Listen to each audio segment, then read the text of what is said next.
Bonjour à toutes et à tous, vous êtes bien sur Radio ACB sur le 101.7 FM, la radio du collège du Bernica. Depuis le début du confinement, vous avez pris l'habitude de ne plus entendre les enfants à la radio. Malgré la reprise des cours, nous ne sommes pas en mesure de pouvoir les accueillir dans les locaux de la radio, mais nous continuons à faire nos émissions via le télétravail. Au début du confinement, vous avez pris l'habitude d'entendre la voix des jeunes du concours d'éloquence à travers leurs textes, leurs mots, pour qu'ils nous expliquent leur façon de vivre le confinement. Demain, samedi, aura lieu la grande finale du concours d'éloquence. Et aujourd'hui, nous avons la chance d'avoir 4 lauréats du concours d'éloquence qui viennent nous expliquer comment s'est déroulé leur parcours, leur concours, et nous dire un petit peu ce qu'ils retiennent de cette aventure, et puis nous parler surtout de ce qui va arriver demain. Et nous avons donc le plaisir d'avoir avec nous aujourd'hui Nouzlat, Lilian, Marie-Lou et Louane. Bonjour tout le monde. Salut. Bonjour. Comment allez-vous ? Ça va bien et toi ? Bien. Très bien. Alors, Ça va. pour tout vous dire, on est comme ça, vous aurez tous les secrets de la réalisation. Nous sommes en train de réaliser une visioconférence à 5, donc ce qui expliquera peut-être que les paroles à un moment donné se chevauchent et qui rendra peut-être un petit peu moins audibles leurs paroles. Mais on va essayer de faire ça bien. Alors, on va commencer avec toi, Marie-Lou. Est-ce que tu peux nous expliquer un petit peu ce concours d'éloquence ? Le concours d'éloquence, c'est vraiment une expérience géniale. Je me suis inscrite en novembre de l'année dernière. Au début, je pensais pas du tout que ça allait être aussi incroyable. Pour être franche, j'ai commencé à écrire mon texte et je me suis entraînée. Et en fait, après, on a eu ce fameux stage où j'ai découvert des personnes vraiment extraordinaires. L'expérience était vraiment géniale. Pour moi, c'est comme une deuxième famille. J'ai pu apprendre beaucoup sur moi durant cette expérience et également beaucoup sur les autres. Et ça m'a vraiment inculqué encore plus de valeur. Voilà. Nouzlat, Marie-Lou vient de nous parler qu'elle s'était inscrite en novembre, donc c'était le concours a commencé il y a longtemps maintenant. Est-ce que tu peux nous rappeler un petit peu les grandes étapes du concours ? Il y a d'abord les choix des discours et puis l'audition. Et puis après l'audition, faut attendre qu'on nous choisisse et puis commence le coaching et puis la finale. D'accord. Ça va très vite. Ouais, c'est vrai que après ça s'accélère. Mais du coup, c'était quoi le sujet de cette année, enfin la thématique, on va dire ?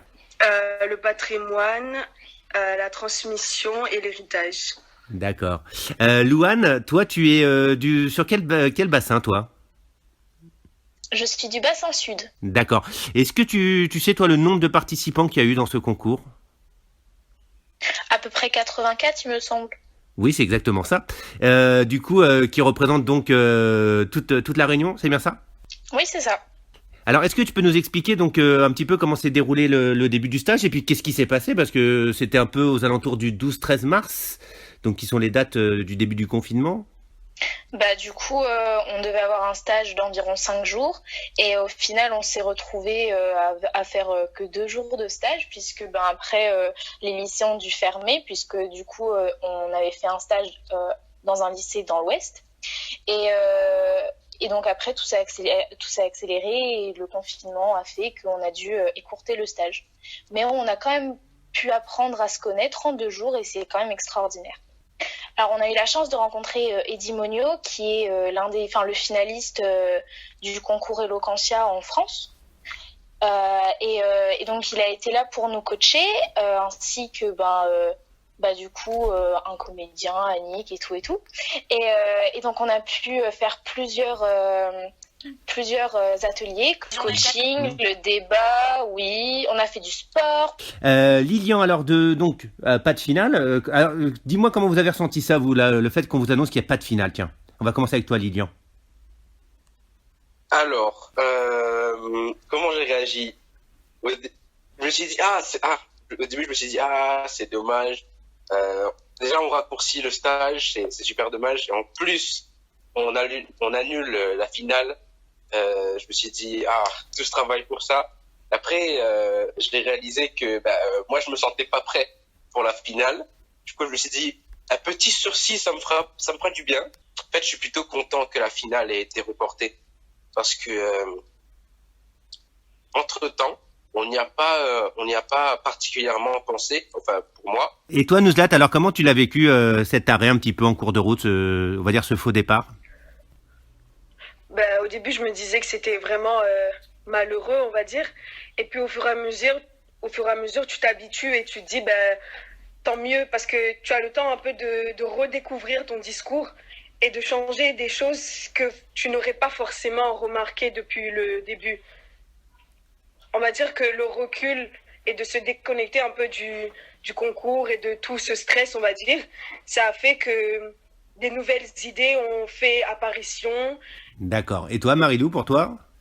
Alors moi personnellement, j'étais quand même très déçue que la finale ait été reportée parce qu'il faut savoir que moi je pense que personne n'est jamais prêt à passer devant plus de 1000 personnes, voilà, pour dire un discours qui pour la plupart était assez personnel. En tout cas, c'était mon cas. Après, voilà, comme l'ont dit mes camarades, il y a aussi cette notion de peut-être prendre son temps, peut-être prendre du recul et peut-être plus réfléchir sur ce qu'on a pu écrire et sur nos discours et mieux se connaître. Mais c'est vrai que j'aurais aimé connaître, voilà, ce grand frisson de la finale, de passer devant 1000 personnes. Il y avait aussi l'excitation, il y avait le stage, tout s'enchaînait en fait et j'aurais vraiment beaucoup aimé connaître ça. Il est vrai que j'aurais préféré, voilà, passer sur scène. Après, les choses ont fait que ça n'a pas été le cas, mais à côté, on a aussi tous vécu, je pense, une nouvelle expérience, de nouvelles choses, et ça a été d'autant plus enrichissant, je pense. On passe du stade, donc pas de finale. Et en fin de compte, une finale alors, c'est bien ça? Mais une autre finale. Tu peux nous expliquer? Oui, c'est exactement ça. On a été contacté pour nous dire que le discours allait être enregistré et diffusé sur le site d'Antenne Réunion. Je crois qu'ils y sont déjà tous actuellement. D'accord. Donc, ce serait bien d'aller les voir. D'accord, donc il y a les 13 finalistes. Et donc la finale va être diffusée donc quand? C'est ce samedi qu'elle va être diffusée. 18h10, non? Ouais, 18h10. Et elle est diffusée aussi le mercredi, c'est bien ça? Mercredi 5 juin. Ouais, mercredi 5 juin en début d'après-midi. On a essayé, Antenne Réunion a mis le créneau pour que le maximum de jeunes soient devant la télé. Oui, c'est ça. Voilà. Quelle est la différence que Marilou, tout à l'heure, tu disais que toi, t'aurais voulu jouer devant 1000 personnes, mais malgré tout, quelle est la différence entre faire un discours devant 1000 personnes, alors que vous ne l'avez pas fait, mais faire un discours devant le public et un discours devant une caméra? Pour vous, comment vous avez ressenti cette expérience? Déjà, il y a ce stress-là. Personnellement, pour moi, j'avais jamais fait de vidéo comme ça devant une caméra. Le matériel était très professionnel, hein. Voilà. Et en plus, on a été accueillis au théâtre Champfleury, on a été très gentiment accueillis. Bien sûr, il a fallu respecter, voilà, les consignes et les règles de sécurité et d'hygiène. D'accord, et toi, Nouzlat? En plus, toi, Nouzlat, tu faisais le ramadan en même temps, c'est bien ça? Oui. C'était très compliqué au niveau de la voix, parce que du coup, j'avais pas le droit de boire de l'eau. Et c'était très compliqué. Mais du coup, c'était aussi assez difficile de se dire que c'est une caméra en face de soi et que du coup, personne n'est en face de toi. Je ne sais pas si vous comprenez ce que je suis en train de dire. Si, complètement. Mais du coup, quand tu es face à un public, tu ressens les émotions. Tu ressens que le public est avec toi. Mais quand c'est une caméra, tu ressens rien. C'est une caméra, tu vois. Et du coup, c'était très compliqué de se dire, ben, si je dis ça, ça va faire une certaine... ça va toucher quelqu'un. Mais voilà, c'était un challenge, on va dire. D'accord. Ouais, carrément. C'est difficile d'imaginer l'émotion qu'on donne aux gens, en fait. C'est différent de ne pas voir leur réaction parce qu'on est aussi là pour les convaincre et pour faire passer des émotions. Donc, on ne sait pas si ça a été bien pris, s'ils ont aimé. C'est bien d'avoir la satisfaction, de voir la satisfaction sur le visage des gens. Donc, c'est ça aussi qui me manque. Oui, effectivement. Mais ça, c'est vrai que malheureusement, situation exceptionnelle, on a fait une année un peu exceptionnelle.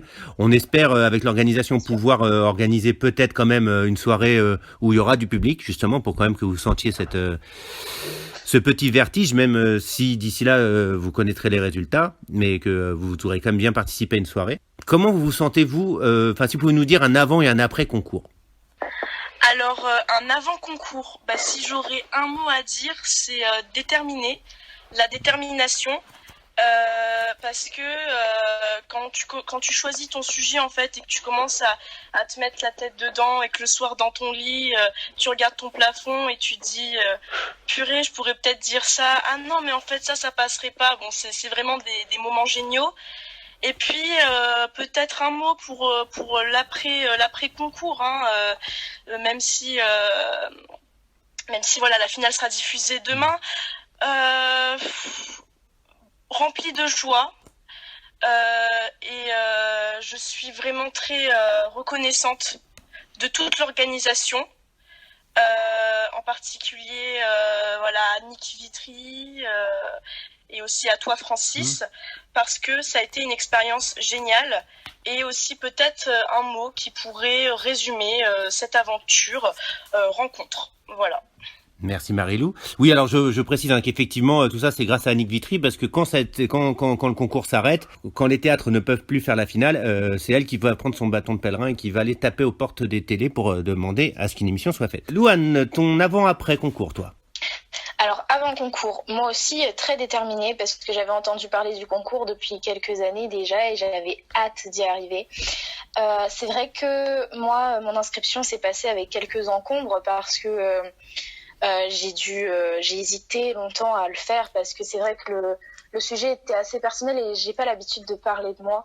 Et donc c'est vrai que ça a été dur. J'ai envoyé mon discours 10 minutes avant la fin des inscriptions. Mais c'est vrai que ça a été magnifique. C'était une expérience géniale. Et l'après-concours, je dirais, changé. Parce que vraiment, on a appris de chacun d'entre nous. On s'est enrichi. Et on a réussi à se faire confiance en si peu de temps. C'est vraiment quelque chose d'incroyable. Et franchement, je vous aime, quoi. C'est trop bien. Nouzlat.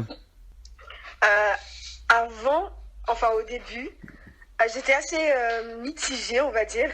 Je m'attendais pas à rencontrer des personnes avec une certaine mentalité, avec des personnes avec qui je pourrais partager mes idées, débattre, des personnes avec qui je vais pas me sentir bête ou je vais pas me sentir de trop. C'est-à-dire que quand je suis venue, je me disais ça allait être vraiment un concours, genre qu'on n'allait pas vraiment se parler, qu'on allait être tous des rivaux, on va dire, mais c'était totalement pas ça. On était tous là en mode mais t'es vraiment belle, toi. T'es trop gentille. Et c'était vraiment comment dire, ça faisait bien au cœur de rencontrer des personnes avec qui tu pouvais facilement parler avec des personnes qui allaient te juger au premier regard. Et du coup, à la fin, j'ai été vraiment satisfaite, on va dire, de tout ce parcours. Peu importe les résultats, peu importe ce qui va se passer. J'ai gagné en amitié, j'ai gagné en valeur, j'ai gagné en idées.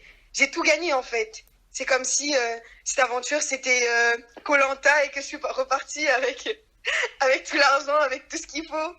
C'était vraiment exceptionnel. Et je les aime tous. D'accord, merci Nouzlat. Et pour finir, Lilian, alors toi, ton avant-après concours? Alors moi, je dirais hasard, parce que à l'origine, je ne comptais pas participer au concours. C'est juste qu'en début d'année, dans mon cours de philosophie, mon professeur nous a dit « Vous allez tous participer à un concours d'éloquence ». J'ai fait « Ouais !» Du coup, on a préparé nos discours. Mon professeur a sélectionné mon discours pour que je participe au concours. J'y vais, je me dis bon, j'y vais à fond quand même parce que je me dis que je vais pas être sélectionné. Pouf, quelques semaines plus tard, je suis sélectionné. J'étais en mode ah ouais, c'est cool.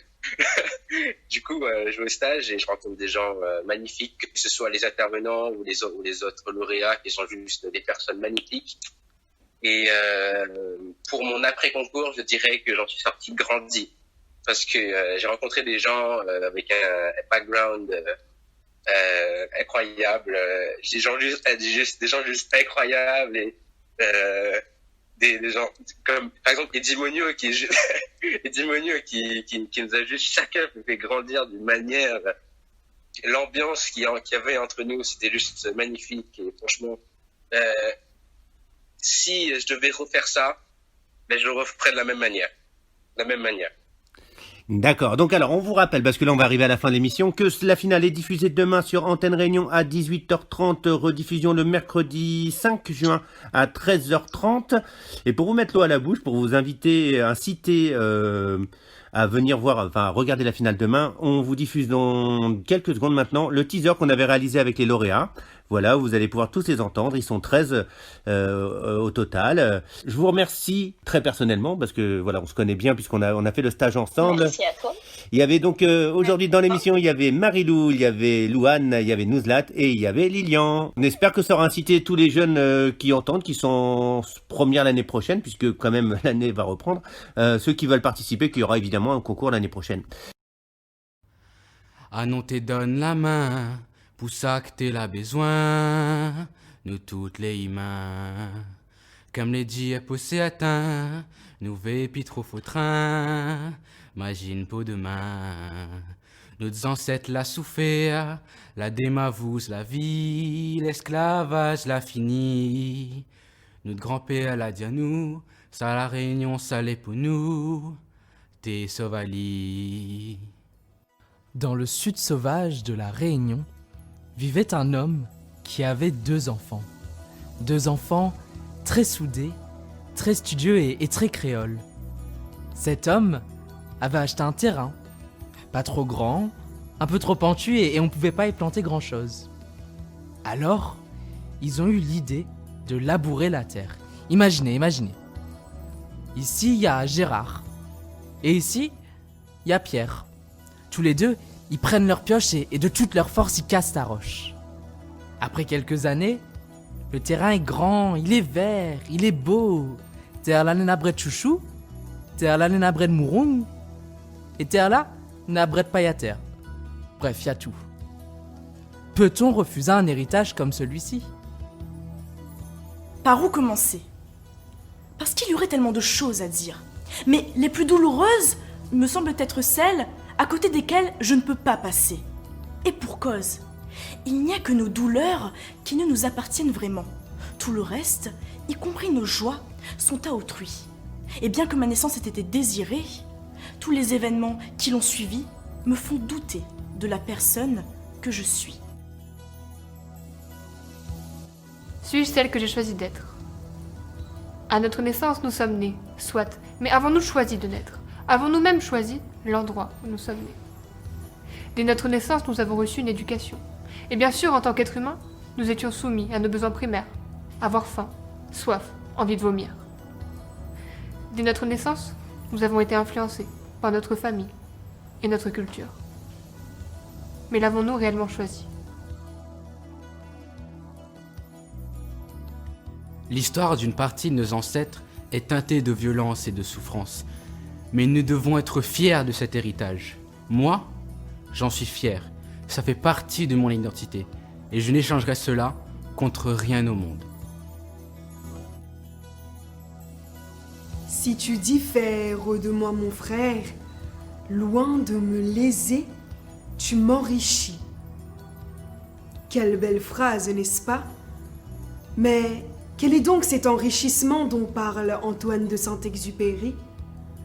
Et de quelle différence fait-il allusion ? Serait-ce la différence entre les hommes et les femmes ? La différence de couleur, de religion, de richesse ? La différence entre vous et moi ? Nous pouvons le constater, la différence est vaste. Mais qu'est-ce que la différence ? Une petite princesse est née. Une petite princesse est née d'une reine et d'un roi. Une petite princesse est née et nos regards se sont posés sur elle, sur chacun de ses premiers pas. Une petite princesse est née, le temps file et ses journées se tricotent entre école, conservatoire. Elle y fait de la flûte traversière, elle y fait de la danse contemporaine. On la pousse un peu pour qu'elle aille plus haut, toujours plus haut. Une petite princesse est née, que d'espoir pour elle, pour ses études, pour l'ambition qu'on souhaite lui donner, Polytechnique, HEC, médecine, concours d'éloquence. Suis-je celle que j'ai choisi d'être? Suis-je celle que j'ai choisi d'être? Je suis Nélisa. J'ai 17 ans. Je viens de Mayotte, une île métissée, tous munis d'une culture, d'origine, de langues différentes. Je suis un mélange de Mayotte et de Madagascar. J'ai un parcours assez mouvementé. Je n'ai cessé de changer d'établissement car mes parents veulent le meilleur pour moi. Ça n'a pas été facile pour moi de m'adapter, mais cela m'a permis de forger une partie de mon identité qui est par ailleurs en cours de construction. Pendant mon parcours, j'ai rencontré énormément de personnes, des personnes intelligentes, drôles, courageuses, toutes exceptionnelles. Et parmi elles, je voulais être celle qu'on ne voit pas, celle qu'on ne remarque pas.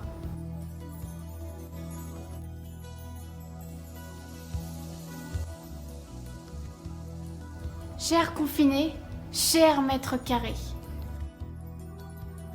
197. Nombre de personnes décédées sous le coup de leur conjoint chaque année en France. 596. Nombre d'agressions homophobes. 4 millions morts durant la guerre. Peut-on vraiment parler d'humanité ? Je suis une femme d'origine algérienne et française, ayant un prénom juif. Et c'est la parole d'un Palestinien que j'aimerais vous faire entendre. Mahmoud Darwish a dit « L'identité n'est pas un héritage, mais une création. Elle nous crée et nous la créons constamment. J'essaie d'élever l'espoir comme on élève un enfant. » Un enfant ? Mais t'en as eu, toi, des enfants, Mahmoud ? Non, je sais pas, je pose les questions parce que, au cas où t'es pas au courant, l'espoir, c'est éphémère. On peut perdre espoir, c'est le principe. Et j'ai vérifié sur internet, même volontairement, et même pendant ce confinement, perdre vos enfants, ça reste illégal.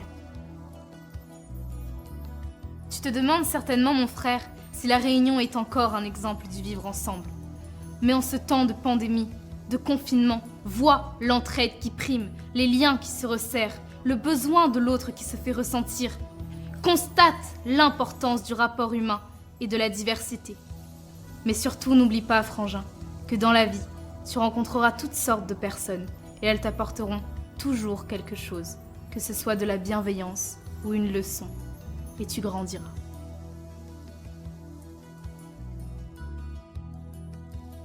Je pense que l'autre, c'est en réalité celui qui t'apprend à lire et à écrire, celle qui te dit bonjour le matin dans la cage d'escalier et qui égaye ta journée du plus beau de ses sourires. C'est également celui qui te tend la main et celle qui te soigne de tes maux les plus douloureux. Car l'autre, tout comme toi, est un être animé de vifs sentiments, parfois de profondes douleurs, souvent d'opinions différentes des tiennes. Mais c'est aussi ton voisin, celui qui, tout comme toi, possède un cœur qui bat, un vécu, une histoire, une culture différente de la tienne, mais tout aussi passionnante.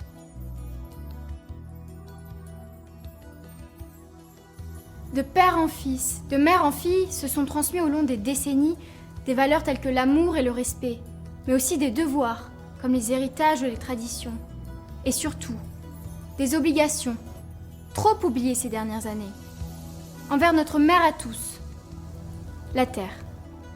Si la terre était ma mère, j'aimerais qu'elle me dise « Ma chérie, j'aimerais voir grandir tes enfants. » Au final, la vie est criblée de dettes. On tente de les éponger sans jamais en voir la fin, et on se retrouve inondé, sans vouloir admettre que nos aïeux ont eu tort de nous inscrire dans leur dessein. Ce message est pour tous ceux qui nous précèdent. S'il vous plaît, laissez-nous écrire notre propre destin, pour que nous permettions à ceux qui nous succèdent d'écrire enfin leur vision de demain. En conclusion, j'aimerais vous dire que la perte d'un être cher est certes une épreuve difficile à surmonter, mais essayez de vous donner la peine de vous relever. La mort d'un proche ne signifie pas forcément la fin. L'humain se doit de passer par la souffrance pour mieux comprendre et devenir ce qu'il est par la suite. Prenez conscience que cette vie ici-bas ne tient qu'à un fil, que tout peut basculer d'un jour ou l'autre. Nous avons tous souffert au moins une fois à cause des événements difficiles imposés par la vie. Personne ici peut m'affirmer qu'il n'a jamais souffert. Comprenez que la mort, lui, n'est pas un choix. Mais votre vie à vous, elle, est un choix. La manière dont vous voulez la vivre est un choix. Votre choix à vous et nul autre. Assise dans la forêt, ta ligne brille bon fait, il fait frais. Pour réfléchir un peu, si la terre la réunion, comment on a fait? On n'a plus respect, ça qu'on dit la fait pour nous te rayonner. Voyez prophétie, n'a même plus une discussion, comment on va arriver? À nous qui donne la main, tout ça que t'es la besoin, nous toutes les humains. Y'a métier à poser à terre, nous fait plus trop au train. Imagine pour demain. Dans cette la souffert, la démavouse la vie, l'esclavage la fini. Nous grand-père l'a dit à nous, ça la réunion, ça l'est pour nous. Et ça va dire, midi à zot belé, ben pour notre tête, regardez pour notre grand-papa.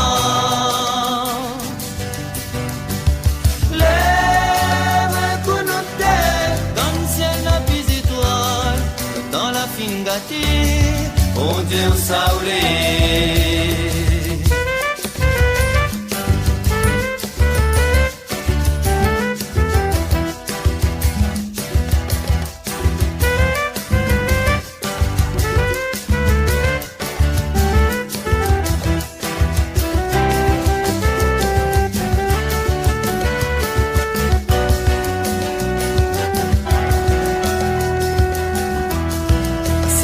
La violence, vivre sans patience, n'a pris l'assurance. Longtemps t'es point tout ça, nous t'écrase maloya, t'es sans tracas. C'était comment nous fait, nous aime tellement foncer, on vale toute l'assistance. Ah, c'était aspect à cri, on s'est gâté, ça nous connaît. Nous fait piloter, midi à zot belé, ben pour notre tête, regardez pour notre grand-papa. Lève pour notre tête, dans le ciel n'a plus étoile, dans la fin gâtée, bon Dieu saoulé. À nous maman y pays, la pitié plante maïs. Pour notre famille, travail bon paie la terre, nous sommes nos bons enfants, nous t'es pas peur. Sorti comment nous les, y aime ta produit, y aime ça que les simis. Avant d'un temps avant, t'es mange tout ça t'es nana, n'avait point maladie. Milagre t'es mon santé, pour le peuple rayonner, pour ouvrir les yeux. Nous dire autres comment, il faut qu'on nous causer, ça allait à nous. C'est massi la hauteur, il faut nous les fiers, notre culture rayonner. Force en bataille rentre nous, banaïve et divise à nous. Côté-nous là pas fou, midi à zot belé, ben pour notre tête, regardez pour notre grand-papa. Lève pour notre tête, dans le ciel n'a plus étoile, le temps la fin gâtée, bon Dieu saoulé, mais le temps la fin gâtée, bon Dieu saoulé.